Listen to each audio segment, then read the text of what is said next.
Mandalorian Season 2, Episode 2, Chapter 10.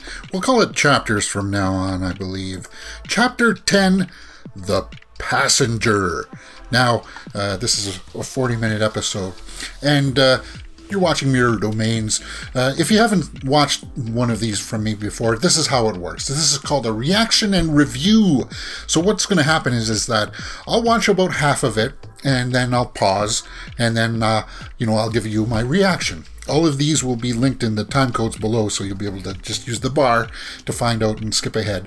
And then I'll watch to the end and do my final review of the episode afterwards, and we'll look online to see what's going on. Obviously, guys, I can't show you the footage here for copyright issues, but I'm going to try to sneak some in today. I'm going to try to sneak just a little bit in, but you're not going to actually see me reacting to the show with actual audio, because that's copyright stuff, guys, and let's just play it safe. I'm really, really excited to get into it, so let's just start right away.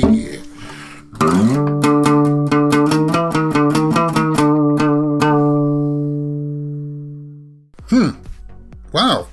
Okay. Now I know where those shots from the trailer came from, where they're flying through those clouds. I like that sequence. That was a lot. But let's just rewind here to the start, when he's on the speeder bike on Tatooine. So we're picking up right away at where the last episode ended. So I thought maybe we would see Boba Fett, and that's where we would get into the passenger.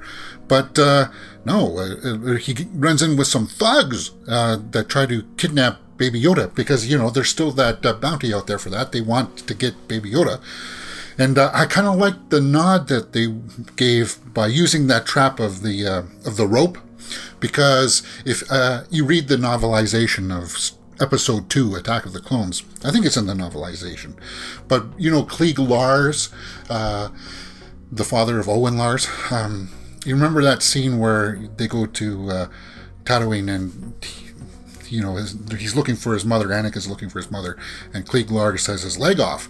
Well, apparently, what happened is that when his mother was taken, he went out to look for her, and the Sand people laid this trap of a rope like that, and he was on a speeder, and the rope took off his leg. That's the way that happened. So I kind of like that nod, and that's very clever of this episode.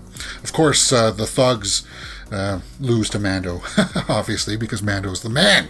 And I like the way that he finished the last guy off, where he says, "Okay, you want my jetpack? Here you go." Beep! Takes him up in the air and smashes him right down. That was hilarious. That was fun. And then we go back to the lady at the compound there, and she's playing a game of sabak with this ant-like creature. They called him Dr. Mandible, right? And basically Mando comes in and is like, "Well, what's going on here? I need to find these Mandos." The ant guy refers to this passenger that he can take, that the passenger knows where there's more Mandalorians, and the passenger is this frog thing.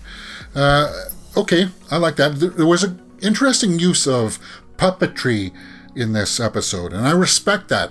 I respect that a lot, especially from Baby Yoda. There was a lot of puppetry with Baby Yoda, especially when he's looking at those eggs. What's the deal with those eggs, guys? He's like trying to eat them and stuff. And then the X-Wings come in, and one of the pilots of the X-Wings is Dave Filoni, who does Clone Wars and all that stuff, and us Star Wars fans know who he is. That was a cool little cameo. I like that. I like that a lot. And then Mando bolts because they're trying to figure out what's going on, and you could tell that they were about to throw down when he's in the ship there, and the X-Wings open their S-foils. It's kind of like, yeah, they're getting ready for action. And then he bolts towards a planet, and they chase after him, and we get a beautiful sequence of him flying through the clouds, and then he goes down towards the ground. We get kind of like a mirror shot of him flying towards a trench like the Death Star, and it's kind of like, I see what you're doing there. I see what you're doing. Just beautiful. Absolutely beautiful. And then he crashes, and that's where I just got. It was cool to see that the X-Wings were flying in the background there, and then you thought they were landed, but no, it breaks through the ice, and they actually really land down. And I don't know how they're going to get out of this one, but let's just continue on watching and see what happens.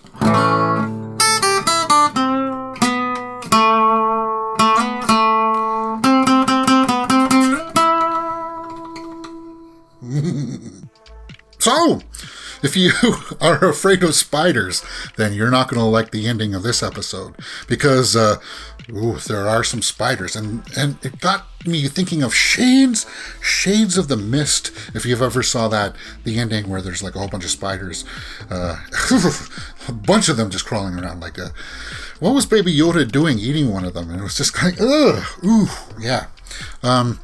Okay, so let's rewind here. The back half of the episode is just all about this frog lady trying to communicate with Mando, saying we got to get to this planet because this is the last of our species. We got to, I'm holding you to the deal, Mando.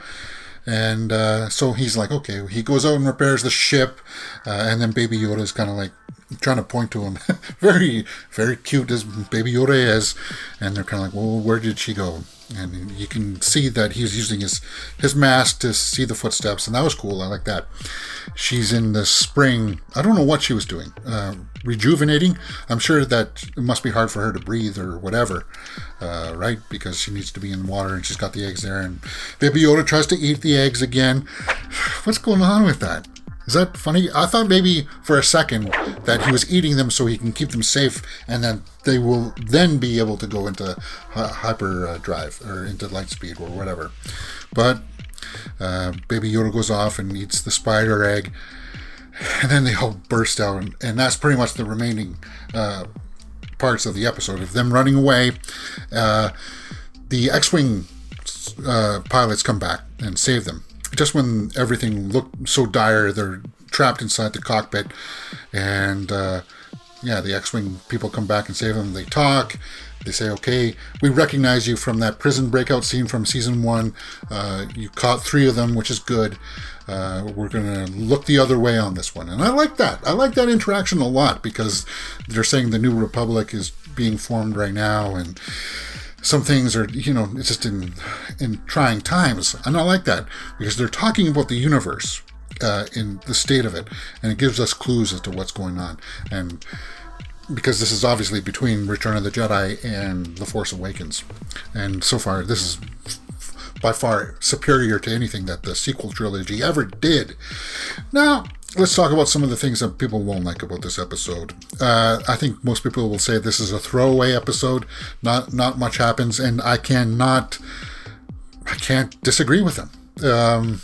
I can't say that the story changed from the beginning to the end. Nothing really happened. He's got to find more Mandalorians.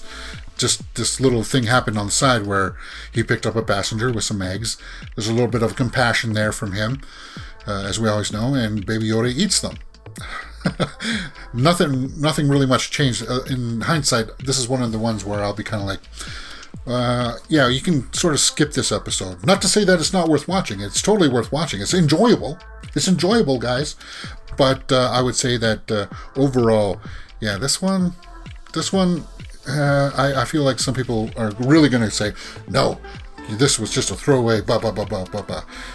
But it's still Mandalorian. It's still fun. It's still great to watch. And I can't wait for the next one. I'm glad that they didn't drag it on to a full hour like the first episode.